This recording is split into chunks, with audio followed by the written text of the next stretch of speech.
It hits you in the quiet moments, like after a small win.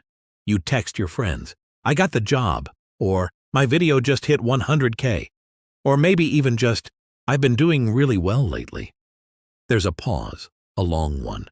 The replies come in, slow, careful. "Nice." "Oh, wow, congrats. You deserve it." But something in you registers a shift, not in what they said, in what they didn't. No follow-up, no emojis, no exclamation points. The dopamine fizzles out. You reread their replies a few times, then tuck your phone away like you were asking for too much, like joy should be smaller, quieter, quarantined. And you wonder, was I just imagining that? Picture this. You're in a small boat out on still water. At first you're alone, paddling quietly. Then, one by one, friends climb aboard. You all row together. Laughter, inside jokes, struggle, shared dreams. You think you're moving forward as a team, but then one day you pick up speed. Your oar feels lighter. You catch a current. The boat shifts. You're pulling harder, faster, and suddenly you're ahead. You glance back and notice they've stopped paddling. Some are just watching. One looks away. Another grabs your oar, gently but firmly, and slows you down. Why? Why would the people who love you want you to sink? It's a question that has haunted artists, entrepreneurs, underdogs, anyone brave enough to chase a future bigger than their circle's past. We see it in pop culture.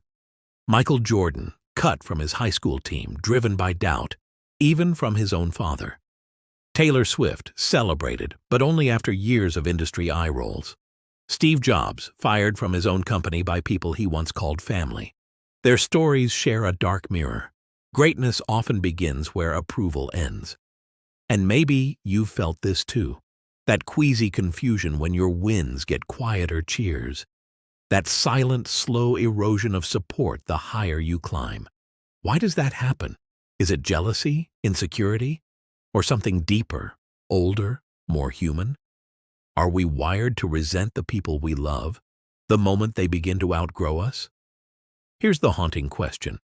What if your friends, your ride or dies, your day ones, aren't cheering because they don't want you to win, not because they hate you, but because they're terrified that your win means something about their failure? What if love and fear are happening at the same time? And if that's true, what do you do with it? Let's name the ache. It's not just about people drifting away. It's not even about envy, not entirely. It's something more covert, more existential. You're not just celebrating your growth. You're inadvertently holding up a mirror they didn't ask for. Because every time you rise, it silently asks them, "And what about you?" And maybe they're not ready to answer that. Here's the tension we rarely talk about. We want our friends to win, but not more than us. It's not conscious. It's not malicious. It's just human psychology. Psychologists call it social comparison theory. First proposed by Leon Festinger in 1954, the theory says we determine our own social and personal worth by comparing ourselves to others, especially people we consider similar, peers, friends, and the closer they are to us, the more personal the comparison feels. If a billionaire wins another award, cool. If your roommate from college suddenly gets their dream life, oof. Now it's complicated, because deep down it whispers, if they did it, what does it say about me that I didn't? You've likely felt this internal monologue. Wait, they got that job? I thought we were on the same level. They just bought a house? Am I behind? Why do I feel weirdly annoyed? You feel ashamed just thinking those thoughts, but that's exactly the trap. Most people don't want to admit that growth, even someone else's, can be painful. We tell ourselves we're supportive, and we are. But the support has conditions. Conditions like, don't go too far ahead, or remember where you came from, or be successful, but stay relatable. Here's the deeper truth most people won't say aloud. Your evolution threatens their self-concept. And that's scary, because if you change, maybe the friendship changes too. Maybe it breaks the unspoken agreement that says, we struggle together, we fail together, we stay stuck together. There's a reason people say misery loves company. But what they don't say is, stagnation loves loyalty. And when you outgrow the story you were all living in, you don't just leave the story, you rewrite it. That's terrifying for them, but necessary for you. We need to be real about this. Not everyone will come with you. Not everyone can. And if you don't accept that, you might start shrinking just to fit their comfort zones. You might start failing on purpose, quietly, subtly, sabotaging your joy to keep the peace. But here's the radical shift. Their discomfort, their distance, their silence. It's not always about you. It's about what your light awakens in them. And maybe they're just not ready yet. This isn't new. Humans have always had a complicated relationship with greatness. In fact, some of the oldest stories we tell are warnings about flying too high. Take Icarus from Greek mythology. You know the tale. A boy with wings made of wax and feathers escapes the labyrinth with his father. He's told one thing: don't fly too close to the sun. But Icarus can't help it. He rises, he ascends, and the sun melts his wings. He falls. The moral is drilled into us. Don't get too ambitious. Stay in your lane. But no one asks the deeper question. Why didn't Daedalus build him better wings? Why was the only safeguard limitation? Now trace that thinking forward. In many cultures, there's a deep suspicion of the tall poppy, the one who stands out. In Japan, they say the nail that sticks out gets hammered down. In parts of Australia and the UK, it's called tall poppy syndrome, a social attitude of cutting down people who achieve more than their peers. We pretend it's about humility, but often it's about fear. Fear of change, fear of abandonment, fear of not being enough. Philosophers weren't immune to this dynamic either. Nietzsche, for all his intensity, said something stunning. In every real man, a child is hidden who wants to play. But what happens when your play, your joy, your brilliance makes others uncomfortable? Nietzsche argued that society often creates moral systems not to inspire virtue, but to punish vitality. We build norms to protect the mediocre from the excellent, to preserve the group by taming the individual. Because when one person ascends, the rest are forced to confront the fact that they could have tried harder. And that's not a comfortable realization. Even in religious traditions, we see echoes of this tension. Jesus was betrayed by his friend. Buddha left his family to pursue enlightenment, alone. Prophets are celebrated centuries later, but in their time, they're often exiled, mocked. There's a reason why resurrection always follows crucifixion, and why transcendence usually comes at the cost of companionship. It's a hard pill to swallow, but let's say it out loud.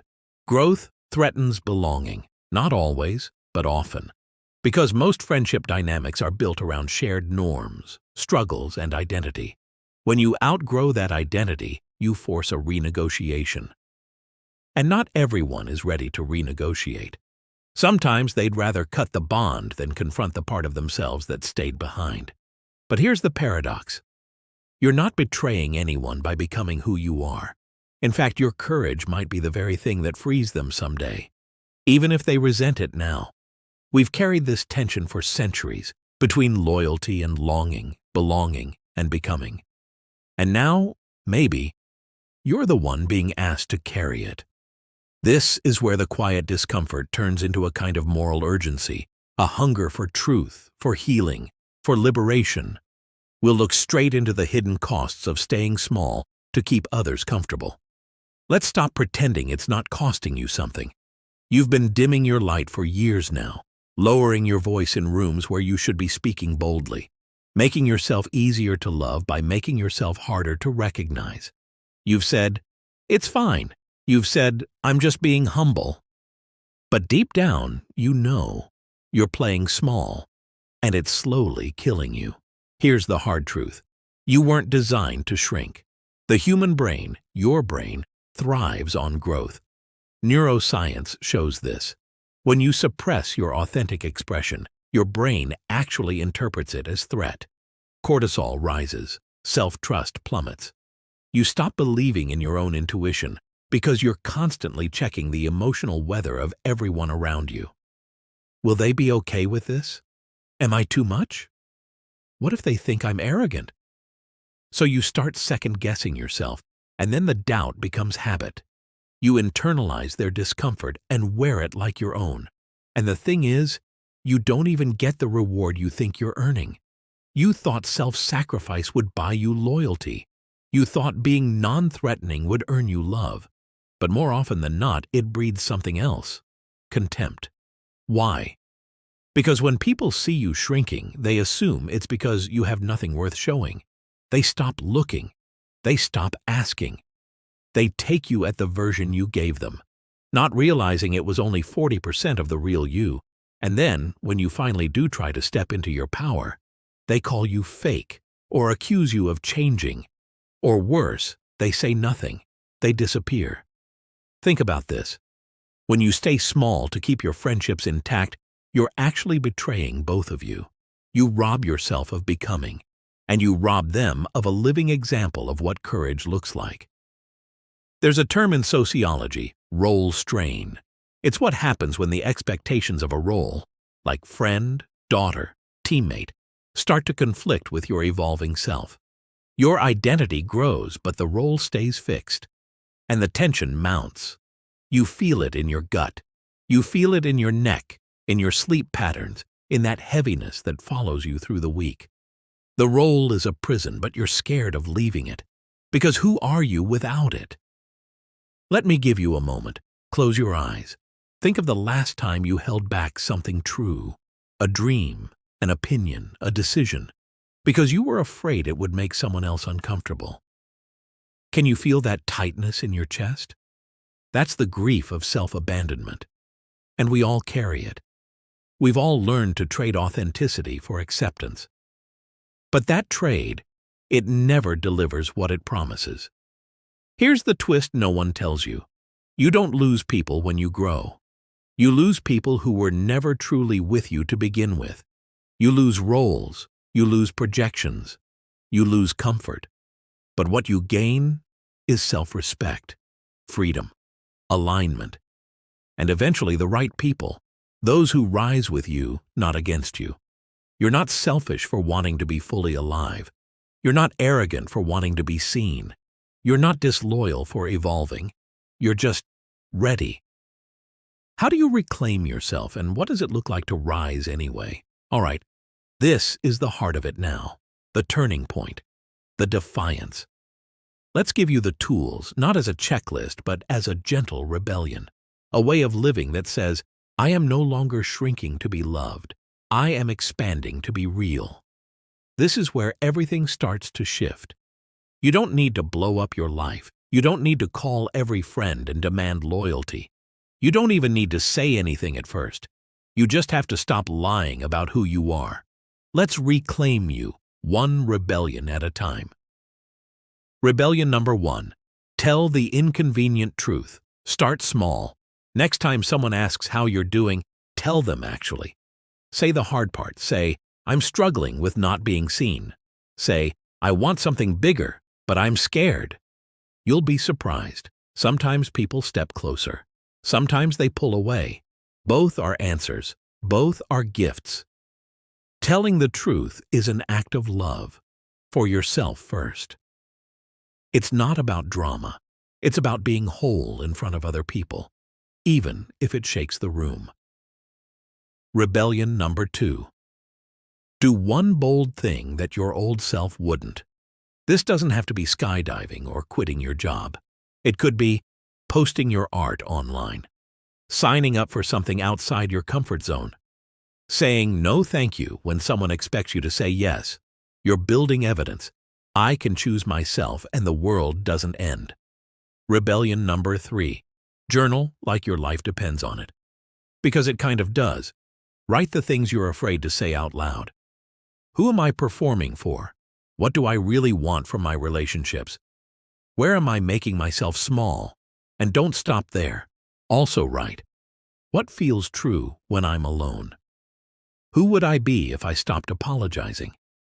What does freedom feel like in my body? Let the page become your mirror, not the one that shows your face, the one that shows your becoming. Rebellion number 4. Honor your energy like it's sacred. You've spent years leaking energy into appeasement, trying to soothe other people's discomfort, trying to maintain peace at the cost of your own. Start guarding your fire. Say, I can't do that right now. I need some space to think. I'm not available for that kind of conversation. Watch how people respond when you stop being so endlessly available. Some will get offended. Let them. They were attached to your compliance, not your company. Rebellion number 5. Remove the mask, even just for yourself. Pop culture reference. Remember that moment in Good Will Hunting, when Robin Williams looks at Matt Damon and finally says, "It's not your fault." Over and over again until the mask breaks. We all need that moment. The one where we stop performing perfection and let the hurt show. And when we do, that's where the real healing begins. Here's what they don't tell you.